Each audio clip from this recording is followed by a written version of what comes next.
Welcome back, dear viewers. We continue our live coverage of the 33rd Arab Summit, which is being held in the Kingdom of Bahrain. The Kingdom of Bahrain's initiatives on the Arab level are a testament of its support to the sustainability and development of the Arab countries, expressing his pride in Bahrain hosting of the summit. To talk more about that, we are pleased to be joined here at the studio by a member of Shura Council, Dr. Jameela Salman.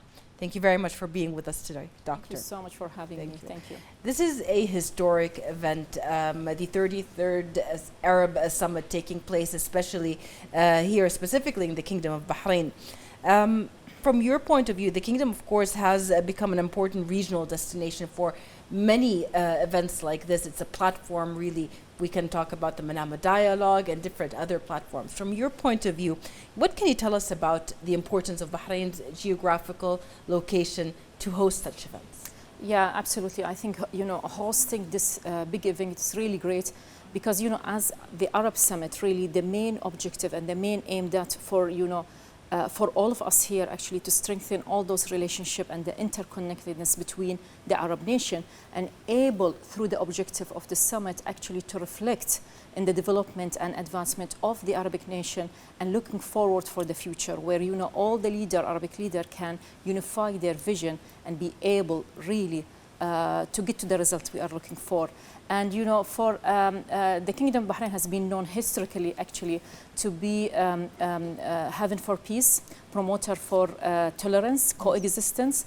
And through this summit, actually, the Kingdom of Bahrain are working in the same path, encouraging those relationships, supporting the achievement, and the successful advancement that happen in the region, and actually expanding their horizon, be able to reflect on the Arabic nations. Right. The summit also is taking place now at a very specific time with challenges facing the Arab regions, also a lot of potential accomplishments, hopefully. So from your point of view, what is the importance of it taking place now here in the region? It's timing. I probably heard it from a lot of people. The timing is really very crucial to all of us, especially within this time. The region is really faced by a lot of challenges. This summit will come with upward recommendation that really can help in solving this issue. Plus, it will probably address a lot about the economic situation, and address a lot how we can get as countries, as Arab nation together and really cooperate, and see the capabilities and enabling really to transform, economically the nations of all the countries. So we are moving forward and looking forward for the outcome of this summit. The Arab action work is something that we talk about a lot, but not a lot of people know how much work really goes into it in the background. And as part of the Shura Council, the legislative framework is very important to this. There are a lot of cooperations between Bahrain's Shura Council, the Parliamentary Council as well, and other Arab nations' councils. What can you tell us about that cooperation and why is it so important? It is very, very important, and I'm probably as a member of the executive committee for the parliamentary group, I think the Shura Council and the Council of Representatives, whether together as a group or each council by itself, actually we are really putting this parliamentary diplomacy as really one of the most important, objective for us. And this is to highlight how it's supporting actually and going hands in hand with the official diplomacy. So within the umbrella under the two councils, how we are working, or the parliamentary group, we have a lot of meetings and bilateral visits through the parliaments, through the international bodies that we can meet, and where we discuss, and actually those are golden really moments that we get together, and parliamentary actually bodies can really take the voice of the people and really discuss their opportunities, the issues that really important to the public, the economic, and try to find and work with legislation to make it in a better situation. Right. And also having the ability to access the experiences of other councils around the Arab world also makes a big difference, because then you have a platform where you can see how other people dealt or other countries dealt with issues. This is actually one of the the beautiful outcome of those meetings, because it's really based on the idea of how we share experience and really giving good examples, and we are learning from each other so we can present Bahrain experience and how we really have all those stages development within like the democratic process in the kingdom, and at the same time we learn from the other nation. This is how we get together and really discuss all those matters, trying really to learn from each other for a better future. Right. On that point, the legislative branch of the government plays a really pivotal role and gives priority to supporting joint Arab action, facilitates achieving its aspired goals. They do that through making new laws, through studying new legislations, applying them and testing them out. How important is it from your point of view to have that sample where you can apply these rules or where you can test out these legislations to make it work for each country in its different way? It goes at different level. As you said, it's really very important where we get together, learn, listen to each other and see our experiences in different countries, and probably we can share something that we have been implementing in the Kingdom of Bahrain and can be used or utilized in other countries, and this is what we are doing. Through all, a collaboration within the region, whether it was through the Parliamentary Arab Union or even the international bodies for Parliament, we get together, we discuss these issues, and try to raise really the most important points related to all levels and all disciplines, whether it's economy, education, health, stability in the region, and this is when we come up with ideas, suggestion, and even how to modify existing policy or improve in what we have currently. Yes. Yeah. In order to see any kind of improvement, there's a lot of follow-up that happens. The legislative, what are the indicators of progress in legislative and parliamentary cooperation between Bahrain and Arab countries throughout the previous years? Well, the indication, it's really, you can see it from the event of how much really we are having a common stand, and really we are supporting all this, the work in the Arabic nation and how they are working in the legislative sphere, and really working and upholding all those, principles of, consultation, democracy, human rights. We're really implementing it and trying to unify it. The other part is really raising the awareness among the public and among the probably non-legislative bodies and how we are doing, what's the progress that has been done so far. Right. The third part is participation in all those, like, through the visits, through the parliamentary unions, whether this the Arab, parliament or the parliamentary union, and the other where we can exchange this experience and build on it actually for the future. So really within the Kingdom of Bahrain, the legislative body is very committed really in enhancing this process and presenting the best example that we have and we are achieving in the Kingdom of Bahrain. Right. You've mentioned this. We also want to put more effort into highlighting how do you value the constant efforts exerted by the Kingdom of Bahrain in particular to support joint Arab action that is being taken in legislative and parliamentary fields? It's really very important, and as I said, we are really working together, whether like legislation and whether with the government, and how to present this example and how to see the best way if we are implementing the whole progress and process that we reached in the Bahrain, and really the climate of political climate and democracy that we have and we are living and we are enjoying it, and how to present it to the other country and learning from their experience. So we are supporting it, and those bilateral visits really make a big really help, support, and really for moving forward. And really it evolves over time. So it's a continuous process of development and enhancement to reach the goals we are looking for. Right. When we look at Bahrain's history and how strong its development has reached, and also the ability to teach and to give the experience from Bahrain to other countries, we see a vast number of achievements in this field. Something probably you hear a lot, one of the biggest achievements Bahrain has made was during the COVID pandemic, when it was one of the first countries to actually be there and give vital health care to residents and citizens, and vaccinations to residents and citizens alike. And this is part of Bahrain's human rights march. What can you tell us about that distinguished thing about Bahrain, how it always is the first to react, especially in these human rights issues? Absolutely, and I think there are two parts probably you address here. Probably it's how we address the whole like developments, you know, as a nation, as a developed nation, and we are within our work in the Kingdom of Bahrain looking for to achieve all those SDGs, the Sustainable Development Goals. Absolutely. Within it, you know, the human rights is a major task for us, and we are taking it really seriously. And the other part of it is how we actually evolve, especially after the National Act Chart, and how the Bahrain all political and democratic process has evolved.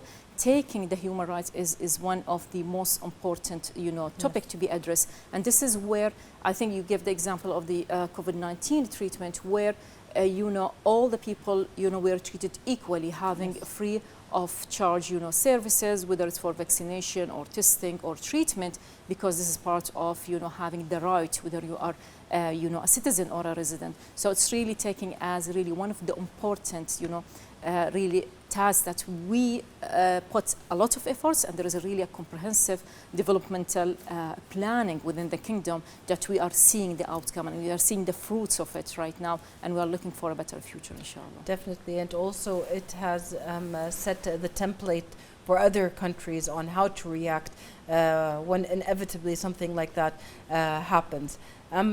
From your point of view, how was the legislation a part of preparing the public for such a catastrophe such as that?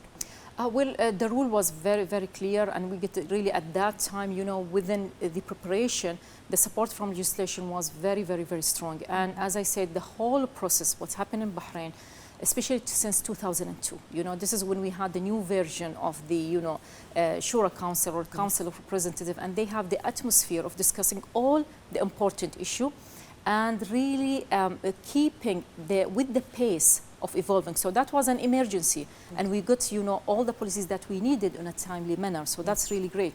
The other part, which is also related, you know, with the change that we saw since 2002, is basically giving the right to everybody, men, women, to be able to be a candidate or even be representing and vote, which is really a great, and we're really seeing how this evolved over years. So in general, actually, we are cooperating and working as a one team, and we're talking about Bahrain team. This is where, you know, we are working together, and legislation body supporting and actually and getting even the feedback and working collaboration with the government to make sure that we are working not only as the highest standard, international standard, but really in a timely manner. And this is where we probably said, Bahrain can be first and probably can lead, and we led actually in a lot of initiative and achievements. Yes, yes, we did.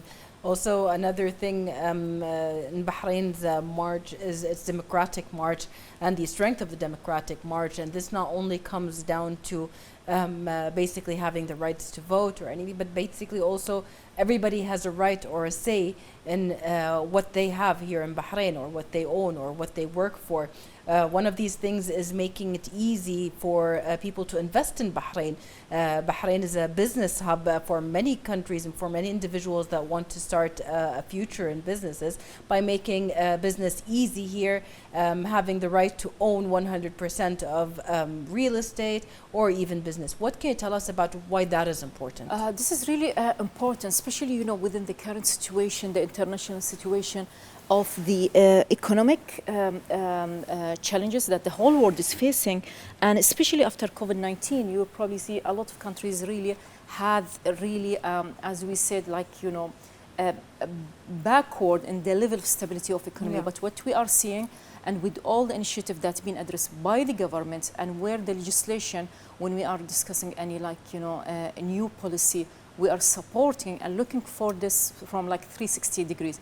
How Bahrain can really be a role model, how we were able, even through the COVID-19 pandemic, to maintain the economic status in Bahrain, and actually achieving where the other countries probably still struggling, and how to come back after the COVID-19. So that's all reflect the amount of work planning and execution that's happening at all levels in the Kingdom of Bahrain.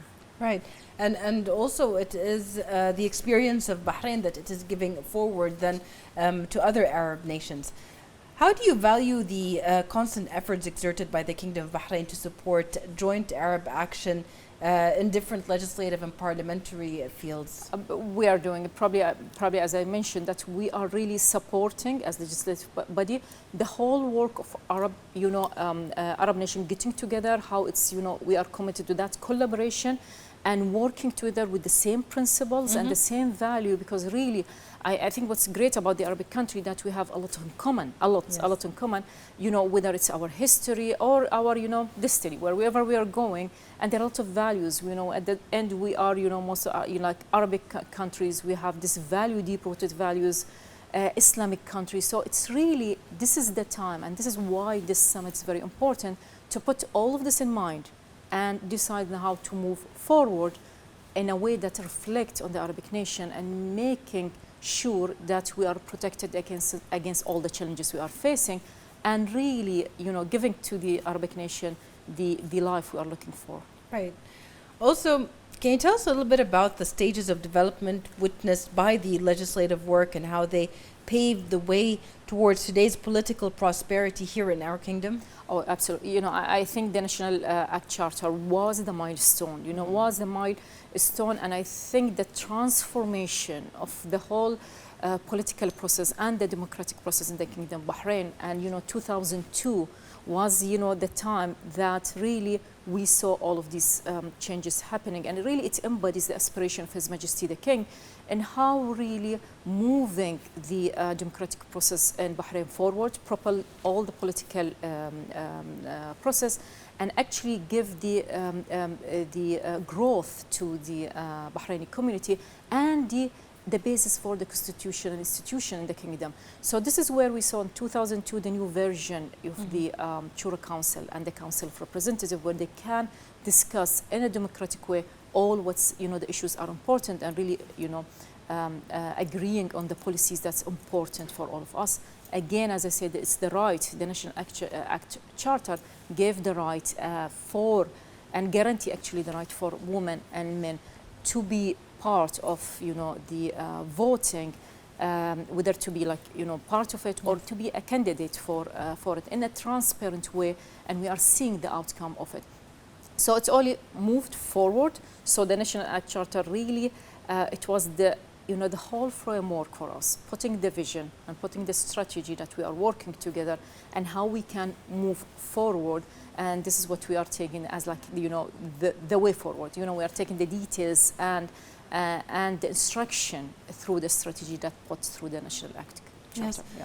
In order to reach to this kind of success when it comes to applying the legislative body, there is a lot of things that happened or processes that had happened. So as you have said, you study it, you apply the laws or the legislations. If they don't work, you amend them. If they work, you go on and then Absolutely. you prosper. How does that mechanism affect the work of the legislative body in Bahrain? This is, the way we are, we are doing it. It's really going by certain principles and policy and pathway, which make it really of high quality at the same time in a timely manner. So even like, getting like several probably policies to be discussed, we have to prioritize them, which is very important for Bahrain to discuss at any time. So as you said, it gets through discussion, we get the, the opinion, either it's coming from Shura, the Shura Council, or it's coming from the Council of, Representative, and discuss, and we get the agreement, and we get all this discussion that's really on the media, and everybody can be part of it and can comment, and we are listening to the public, what's their opinion in it. And it goes through the process to the government to give their opinion. And how it fits within the current, system, the current policies and the current planning, and then it comes back for the final agreement and approval. So the whole process really, it is, and when we compare it actually with other international bodies, it's really matching the best practice in international standard for legislation. And this is where we're really proud of it, and we love to share all the time through the meeting Bahrain experience in that issue. Right. I mean, having or hearing that and seeing that it is possible to get that kind of progress, where is the place of the citizen in this equation? They are crucial. They are, they are the main for all the works that we are doing, because, when we decide, it's really how we come up even with a suggestion for a policy. It's come from the people. Yes. We do, as you probably you can call it as a current situation analysis. We see what's pertinent for the people, what's, what they're looking for, what's their aspiration, from the whole, process that we are going in the legislative body. And this is where we take their opinion, because we value their opinion, and it's what's matter at the end for us. And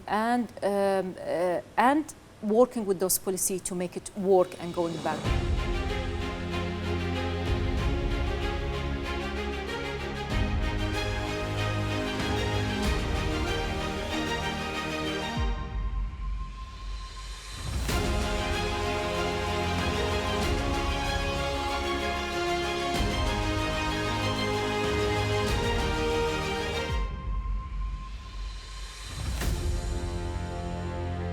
And now we will continue our discussion with our guest here in the studio, member of Shura, the Shura Council, Dr. Jameela Salman. Thank you very much, Doctor, for waiting with us to see this.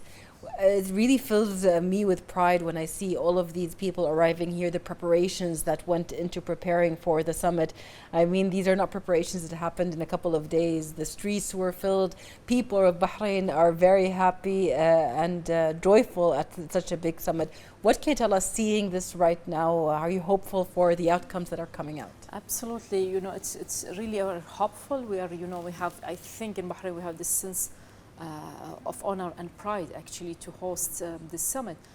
For the outcome of the summit, actually, we are all hoping to address all those pressing issues that we are facing as a nation. Yes. The other thing that we are looking for is the economic status. All the countries in the region, I think we're looking for decisions and probably recommendation that really can transform economically the countries across the region.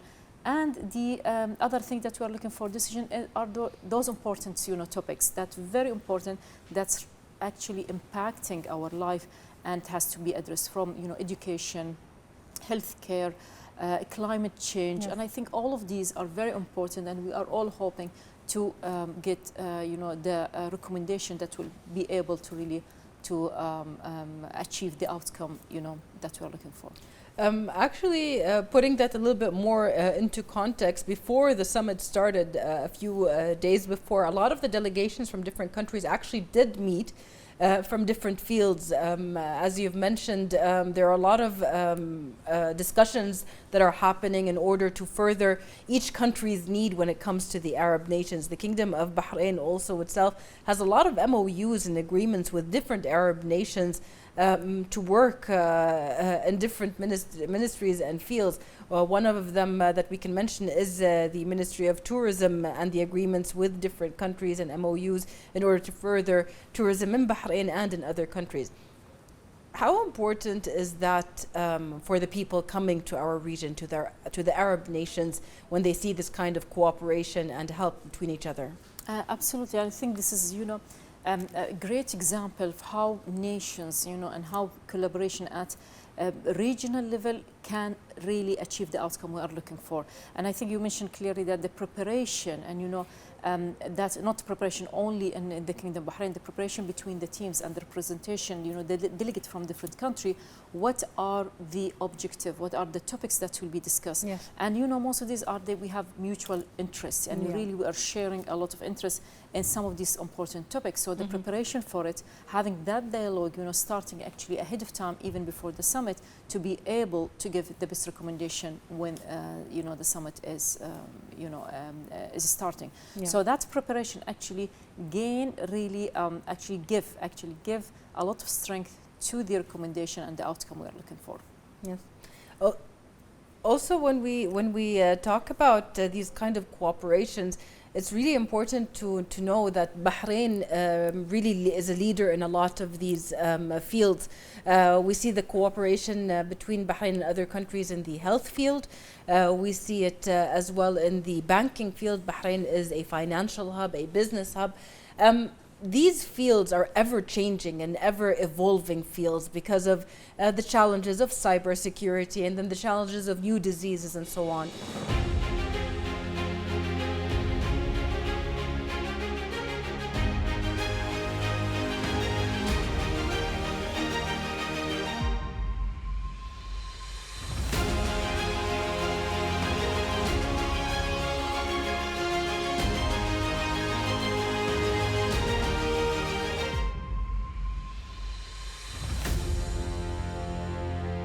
As we said, a lot of the cooperation between Bahrain and other countries is Bahrain's expertise. Bahrain's expertise in banking, healthcare, fintech are very vast and big. What can you tell us about the ever-changing variables for these fields specifically, and how does Bahrain deal with them in order to be able to give that experience to others? We are trying, in the Kingdom of Bahrain, really to be at the top of all, the advance, whatever the subspecialty is, and the level or the fields we are talking about, whether, as you said, it's education or finance or health system. So really, even when we talk about the development in Bahrain, we have a comprehensive development plan that really address all of those, disciplines and fields.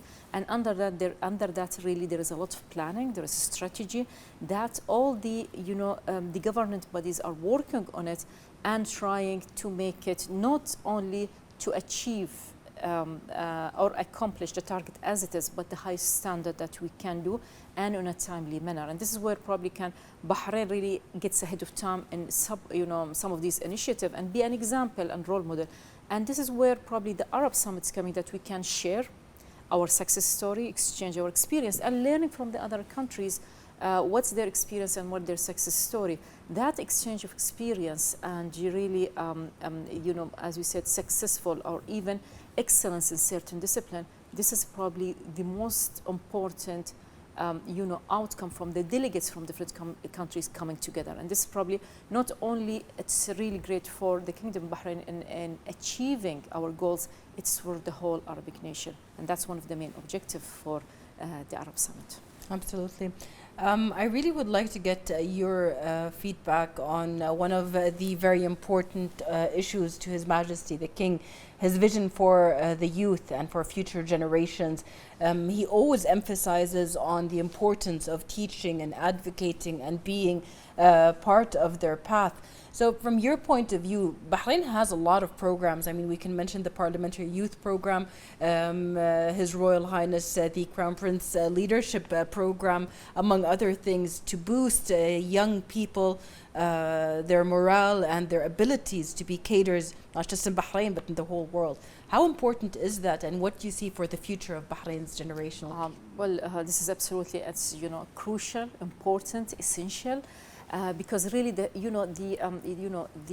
youth are the future, and this is the time, and this is where His Majesty the King and His Royal Highness the Crown Prince, the Prime Minister, are really addressing and putting the youth as one of the most important. Like all the categories are important, but this is where we can do a lot of investment, because they will be the leaders of the future. Yes. They will be the people who are representing the country and representing their region with all our values, our principles, and this is where the time to develop all of these capabilities, enhance them, and and really, as we said, getting them the better in what they can do, and this is probably in different disciplines. So whoever is good in certain things, they get enough training they need, they get the mentorship, the leadership example. Yes. They will be actually better. So the youth are the future, and this investment actually is one of the most value investment that what we can do, because I'm sure that we are actually getting some of the best leaders and across the country in different level, and there will be more of them in the future. Inshallah.